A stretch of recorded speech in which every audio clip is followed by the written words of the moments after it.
नमस्कार, गांव गिरांव कार्यक्रम में आपका स्वागत है। मैं हूं मधुश्री और हम बातें करेंगे गांव के विकास की। आज का विषय हमने चुना है नाबार्ड और ग्रामीण विकास। इसके लिए हमने अपने स्टूडियो में आमंत्रित किया है श्री केसी पाणिग्राही को, जो डीजीएम नाबार्ड हैं, और श्री राणा जी मेहता को, जो एजीएम नाबार्ड है। आप दोनों का हमारे स्टूडियो में बहुत बहुत स्वागत है। धन्यवाद। सबसे पहले तो हमारे दर्शकों को यही बता दीजिए श्री पाणिग्राही कि नाबार्ड है क्या चीज? देखिए, नाबार्ड जो है उसको नाबार्ड का नाम ही जाना जाता है। इसका नाम है राष्ट्रीय कृषि और ग्रामीण विकास बैंक। इसका हेड ऑफिस बॉम्बे में है। 12 जुलाई 1982 को ये एस्टेब्लिश हुआ था। इसका जो क्षेत्रीय कार्यालय है ये सारे राज्य में है। झारखंड का जो क्षेत्रीय कार्यालय है वो रांची में है। ये क्षेत्रीय कार्यालय छोड़ के हमारा सारे जिलों में भी हमारा ऑफिस है, जिसको हम डिस्ट्रिक्ट डेवलपमेंट ऑफिस करके बोलते हैं। वहाँ एक डिस्ट्रिक्ट डेवलपमेंट मैनेजर करके डेजिग्नेशन का ऑफिसर रहते हैं। फिलहाल हमारा 18 जिलों में वो लोग अवस्थापित है और वो लोग 24 जिला का देखभाल करते हैं। ये रहा नाबार्ड का जो ऑर्गेनाइजेशनल स्ट्रक्चर है। जी जी जी जी। और बाकी जैसे आपने कहा कि 1982 में यानी कि 82 में नाबार्ड की स्थापना हुई है, तो इसकी स्थापना की जरूरत क्यों महसूस हुई सरकार को? इसमें जैसे नाम है कि राष्ट्रीय कृषि और ग्रामीण विकास बैंक, इससे पहले रिजर्व बैंक में एक एग्रीकल्चर क्रेडिट डिवीजन करके एक डिपार्टमेंट हुआ करता था। उसमें वो एग्रीकल्चर क्रेडिट का बारे में वो देखते थे। वो एक डिपार्टमेंट रिजर्व बैंक का देखता था। इसको छोड़ के एग्रीकल्चर रिफाइनेंस डेवलपमेंट कॉर्पोरेशन करके भी एक कॉर्पोरेशन था। वो भी कुछ काम एग्रीकल्चर रूरल डेवलपमेंट का वो भी देखते थे। उसका बाद ये महसूस किया गया कि भारत जैसा देश में कृषि और ग्रामीण विकास का जो आवश्यकता जरूरत है इतना है कि ये रिजर्व बैंक का एक डिपार्टमेंट और एआरडीसी करके एक कॉर्पोरेशन इसके लिए काफी नहीं है। सो तब प्रधानमंत्री थे स्वर्गीय इंदिरा गांधी, उन्होंने ये सलाह मशुरा करके कमेटी भी बनाया था, ग्राफिकार कमेटी करके उसको बोलते हैं। वो कमेटी ने रिकमेंडेशन किया कि नाबार्ड करके एक संस्था बनाया जाए। तो वो जो एआरडीसी करके एक कॉर्पोरेशन था और रिजर्व बैंक का जो एसीडी करके डिपार्टमेंट, दोनों को लेकर ये national bank for agriculture and rural development बनाया गया, ताकि ये एक अपेक्स लेवल इंस्टीट्यूशन हो। नेशनल लेवल का अपेक्स लेवल जो बोलते हैं, हाँ, सबसे ऊंचा लेवल का इंस्टीट्यूशन हो, जो ग्रामीण विकास का बारे में, कृषि का बारे में सारे देश को, जितना सारे संस्थाएं हैं, चाहे राज्य सरकार हो, केंद्र सरकार हो, बैंक हो, एनजीओ हो, सारे को गाइडलाइंस दिग्दर्शन दे सके और उनके लिए जो कार्यपंथा है वो उनको दर्शा सके और सारे नया नया स्कीम भी उनके लिए, गांव का लोगों के लिए जरूरत उनका देखते हुए ये सब डिवाइस कर सके। एक्सक्लूसिवली ये सब को देखने के लिए एक स्वतंत्र संस्था हो, ये महसूस किया गया, इसलिए नाबार्ड का स्थापना हुआ 1982 में। रिजर्व बैंक ऑफ इंडिया से अलग होकर के आप काम कर रहे हैं, एक अपेक्स बॉडी है आपकी। ये हमारे दर्शकों को आप ये बताएं श्री मेहता कि आपकी योजनाएं क्या क्या हैं, ग्रामीण विकास के लिए आपकी योजनाएं क्या क्या हैं?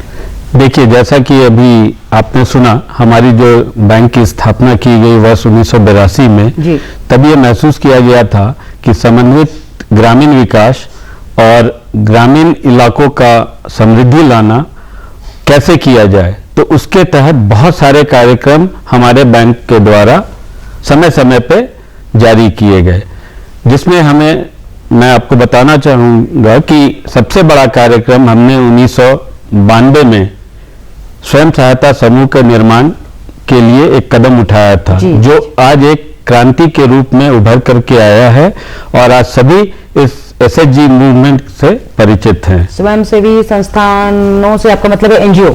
नहीं, एनजीओ नहीं। अच्छा। स्वयं सहायता समूह की हम बात कर रहे हैं। अच्छा। स्वयं सहायता समूह का गठन करना हमने पहली बार अपने देश में बांग्लादेश के ग्रामीण बैंक के आधार पे हमने इसकी शुरुआत की थी। आज ये इतनी बड़ी हमारी ये प्रोग्राम के रूप में ये विकसित हो गई है कि हमने पूरे भारतवर्ष में 75 लाख एसएचजी का निर्माण किया है। और हमारे झारखंड की बात करें तो हमने अभी तक 80,000 स्वयं सहायता समूहों का गठन कर दिया है और हम उन्हें बैंकों से क्रेडिट ऋण के लिए भी उन्हें बैंकों से जोड़ रहे हैं। अच्छा। तो एक ये काम थी। दूसरा हमने इसकी क्या संरचना, ये क्या सेटअप है स्वयं सेवी संस्थान जो आप बात बता रहे हैं, तो वो क्या है? मधुश्री जी, मैं आपको थोड़ा इंटरप्ट करना चाहूंगा। ये स्वयं सेवी संस्था नहीं है, यह स्वयं सहायता समूह है। अच्छा। इसमें गांव के 10 से 20 लोग, चाहे वो महिलाएं हों या पुरुष हों, वो एक सामाजिक और एक आर्थिक परिवेश के हों, जिसे हम कहते हैं कि वो एक ही लेवल के हों, और वो सभी साथ आए, मिलके अपने एक समूह का गठन करें और आपस में बैठक कर आपस में बचत करें, और बचत करके आपस में किसी की जरूरत हो तो उस पैसे से उसे उसकी कह सकते हैं कि छोटा मोटा बैंक वो खुद से बना लें। हाँ, खुद से बना लें। क्योंकि ये हम इसलिए करते हैं क्योंकि प्रथम 6 महीने वो इस तरह के कार्यकलाप करेंगे तो उनमें एक कॉन्फिडेंस डेवलप करेगा, और उसके बाद हम उन्हें बैंकों से जोड़ते हैं ताकि वो अपने लेन देन को जो उन्होंने सीखा है बैंकों के साथ भी वो लेन देन कर सके। जो बेसिक जो नॉलेज होता है बैंकिंग का, वो चाहते हैं आप ये हैं कि वो खुद से वो सीखें, या कॉन्फिडेंस उनका लेवल जो थोड़ा सा डेवलप करें और वो अच्छी तरह से बहुत कॉन्फिडेंटली बैंकिंग कर सकें। क्योंकि आज का जमाना में हम भारत सरकार ने वित्तीय समावेशन पे काफी जोर दिया है, और वित्तीय समावेशन जब तक लोगों में जागरूकता नहीं होगी, लोग बैंकों के बारे में जानेंगे नहीं, आर्थिक गतिविधियों में क्या क्रियाकलाप होते हैं उनको नहीं जानेंगे, तब तक वो बैंकों से जुड़ने में हिचकिचाएंगे। जी हाँ, बिल्कुल। तो बैंकों से जुड़ने के लिए पहले उन्हें प्रोत्साहित आनी चाहिए। हाँ, बैंकिंग आनी चाहिए, प्रोत्साहित करना भी जरूरी है। तो हमारे बैंक ने इस तरह के छोटे छोटे समूह बनाए जिसमें अधिकतर महिलाओं का ही समूह है। अच्छा। और इससे फायदा ये हुआ कि उन्होंने आपस में बचत करके अपने रोजमर्रा के जिंदगी में खर्चे को भी उन्होंने मीट करना शुरू किया, भरपूर कर सके, और बाद में जब वो बहुत ही अच्छे से करने लगे तो उन्हें हमें किसी आर्थिक गतिविधि के लिए, चाहे जैसे मैं उदाहरण के तौर पर दूंगा मुर्गी पालन के लिए, गाय पालन के लिए, कोई भी छोटा उद्योग, लघु उद्योग, जैसे अगरबत्ती बनाना हो, अचार ही बनाना हो, उस तरह के छोटे छोटे, उसके लिए पूंजी की आवश्यकता होती है। तो उन्होंने जितना पूंजी उस समय तक जमा किया होता है उसका 4 गुना बैंकों के माध्यम से ऋण के तौर पर उन्हें उपलब्ध कराया जाता है। अगर कोई अकेला कोई चाहे इस चीज को करना, तो आप उसको कैसे देखते हैं? क्या आप समूह बनाना जरूरी है? हाँ, समूह, देखिए हम ऐसी बात है, हम समूह पे इसलिए जोर देते हैं क्योंकि एक सामूहिक जिम्मेवारी आती है जी, और वो समाज में एक दूसरे के बारे में भी सोचें। उसकी भलाई, एक जो मिलजुल कर काम करने की जो बात होती है, वो आप, और संगठन में जितनी मजबूती है, ताकत है, वो अकेले में नहीं है। जी। और क्या होता है कि यदि उन्होंने बैंक से ऋण लिया किसी एक ने और वो लौटाता नहीं है तो पूरे ग्रुप का उस पर दबाव पड़ता है कि आप लोन चुकता करो। तो इसीलिए आप देखेंगे कि स्वयं सहायता समूह में जो ऋण का रिकवरी परसेंटेज है, जो भुगतान है, वो 99% या 95% के आसपास। ये तो बहुत ही अच्छा है, मतलब काफी अच्छे से आपको ऋण लौट भी जाता होगा। हाँ, बैंकों की आज की समस्या, बैंक ऋण देने से क्यों घबराते हैं? क्योंकि उनका बैंक का पैसा वापस नहीं आता है। तो ये एक एसएचजी माध्यम जो है, स्वयं सहायता समूह का माध्यम, उससे बैंकों में ये पाया गया है, ये हमारी सारी स्टडीज रही है पिछले 20 वर्षों में, कि ऋण समय पे और अच्छे से वापस आता है। चलिए, बहुत बहुत इसके लिए आपको एक तरह से बधाई मैं देती हूँ। आपसे ये पाणिग्राही जी जानना चाहूंगी कि अगर कोई एक अकेला आदमी आपसे आकर के, कोई भी ग्रामीण, आप ग्रामीण विकास से जुड़े हुए हैं, आपका बैंक ग्रामीण विकास से स्पेशली जुड़ा हुआ है, तो कोई भी ग्रामीण अगर आपसे अकेला आकर के आपसे अगर ऋण लेना चाहे या कोई सलाह लेना चाहे, आप उसको किस ढंग से देखते हैं? और क्या आप उसको एंटरटेन करते हैं? आप उसे बुलाते हैं या उसे आप ऋण देंगे? अकेला किसी आदमी को या किसी एजेंसी के थ्रू या किसी के थ्रू उसको आना जरूरी है? देखिए, पहले जो मोटी तौर पर हम बता दें कि जितना सारे जो राष्ट्रीय कृषि और ग्रामीण विकास बैंक है, हम जो है कृषि और ग्रामीण विकास का जितना सारे कार्यक्रम है उसमें जुड़े हुए हैं। जितना संस्था है चाहे केंद्र सरकार का विभाग हो, कोई भी विभाग हो, बहुत सारे विभाग है केंद्र सरकार का, वो विभिन्न सारे स्कीम इंप्लीमेंट करते हैं देश में। राज्य सरकार भी है, अपना सारे जो इंफ्रास्ट्रक्चर बनाने के लिए, रोड, ब्रिज, इरिगेशन प्रोजेक्ट ये सब बनाने के लिए उनका वो भी काम करते रहते हैं, उनका साथ हम जुड़े हुए हैं। गवर्नमेंट ऑफ इंडिया का 15-16 स्कीम है, जिसका जो सब्सिडी जो लोगों को मिलता है वो हमारा थ्रू में वो चैनलाइज होता है। बैंक पहले लोन देता है, उसके बाद उसके लिए वो सब्सिडी एलिजिबल होते हैं, तो एप्लीकेशन हमारा पास आता है, हम हमारा थ्रू में गवर्नमेंट ऑफ इंडिया हमारा पास सब्सिडी रखता है।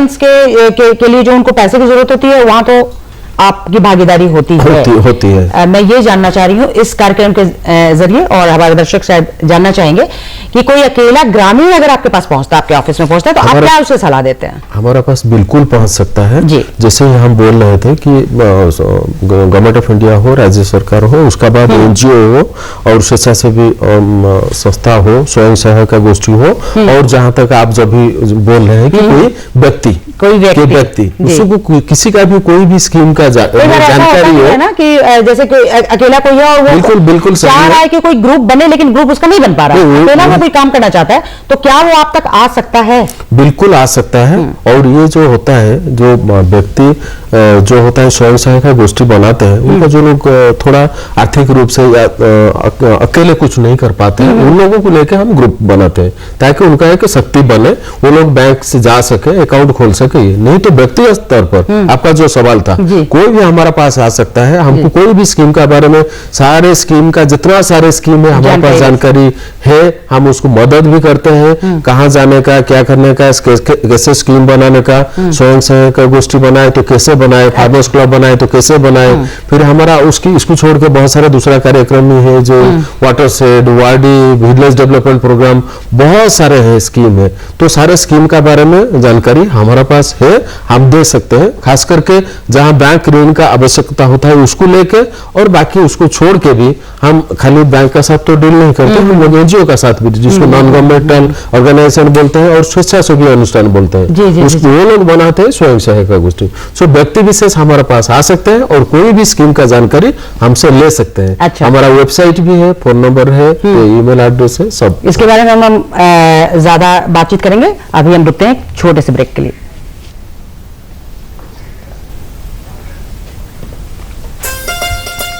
अम्मा खाना दे दो ना।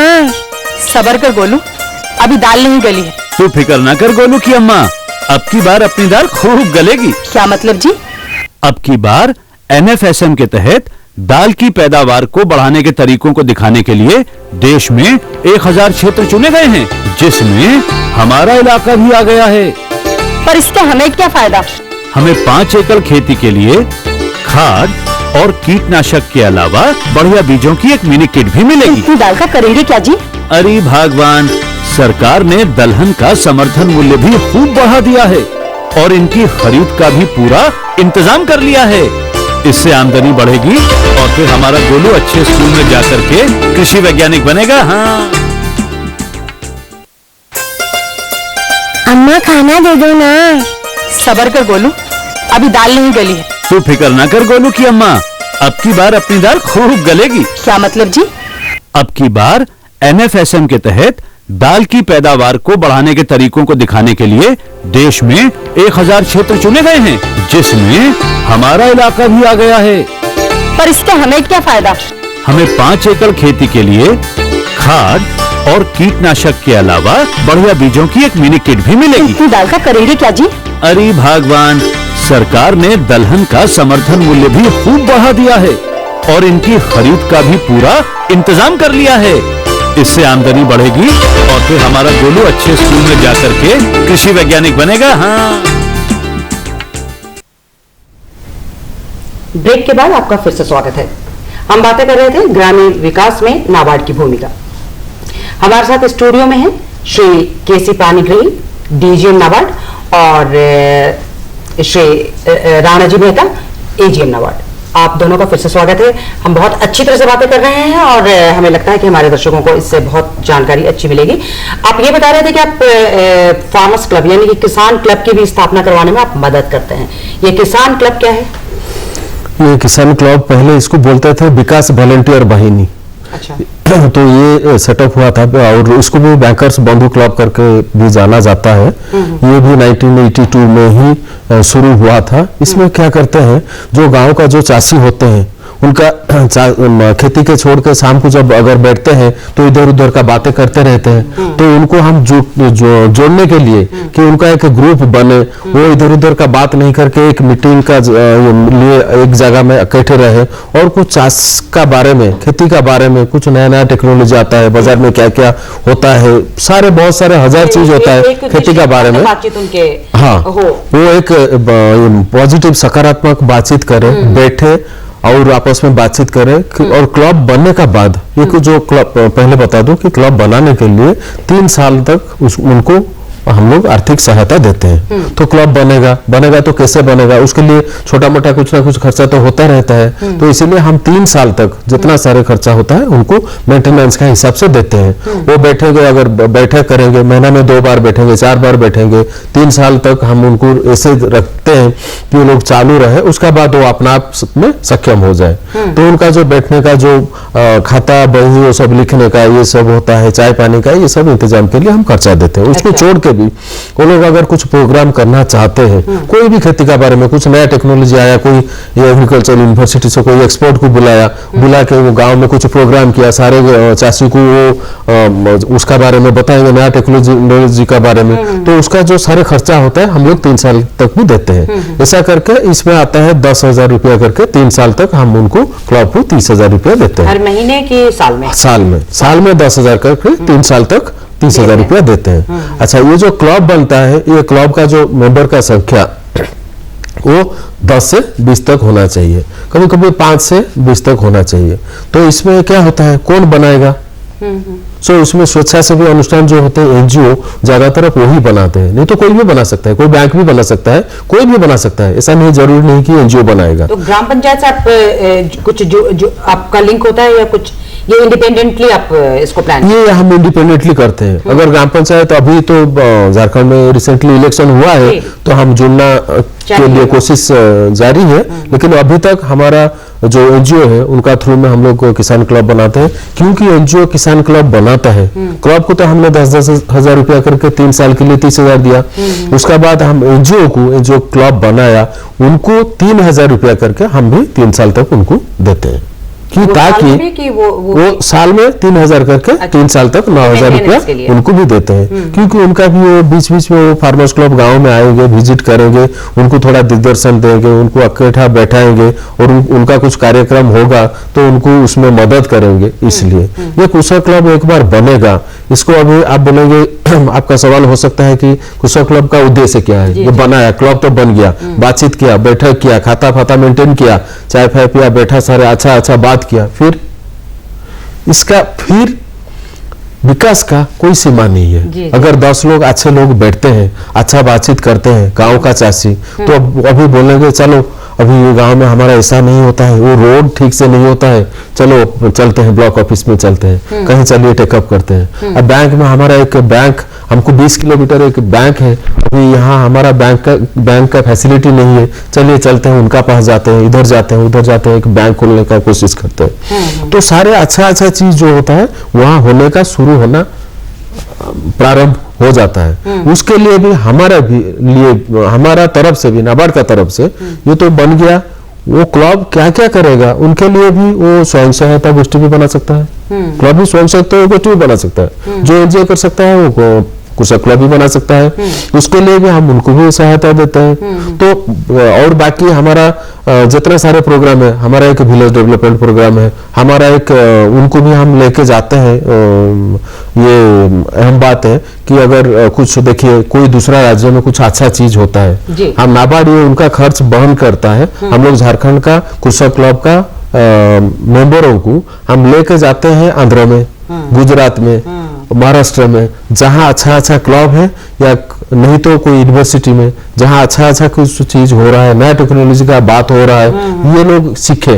क्योंकि नहीं तो ये इधर जानते हैं कि यही होता है, इसके सिवा हमको तो पता नहीं कहाँ किधर होता है। तो उनको बाहर लेके हम एक्सपोजर प्रोग्राम में लेके जाते हैं। उनका जाना आना, रहना, खाना पीना का सारे खर्चे जो है नाबार्ड उसको वहन करता है। उसका साथ हम बैंक का साथ वो क्लब को जोड़ते हैं।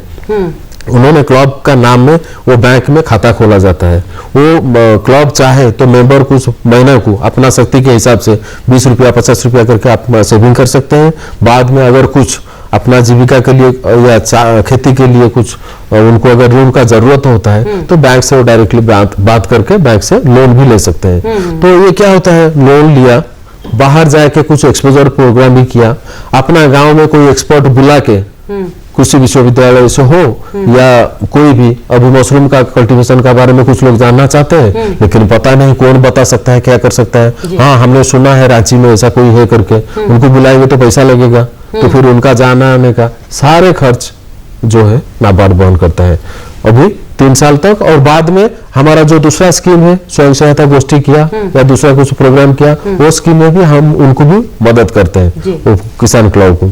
ऐसा करके अभी हमारा झारखंड में जानकारी के लिए, सबका जानकारी के लिए बताते हैं कि हमारा करीब 3000 कृषक क्लब है झारखंड में अभी।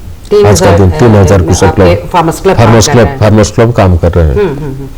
और उनको बुला के हम साल में 2 साल में जो बेस्ट फार्मर्स क्लब होते हैं, जो अच्छा काम करते हैं, उनको बुला के हम लोग अवार्ड भी देते हैं।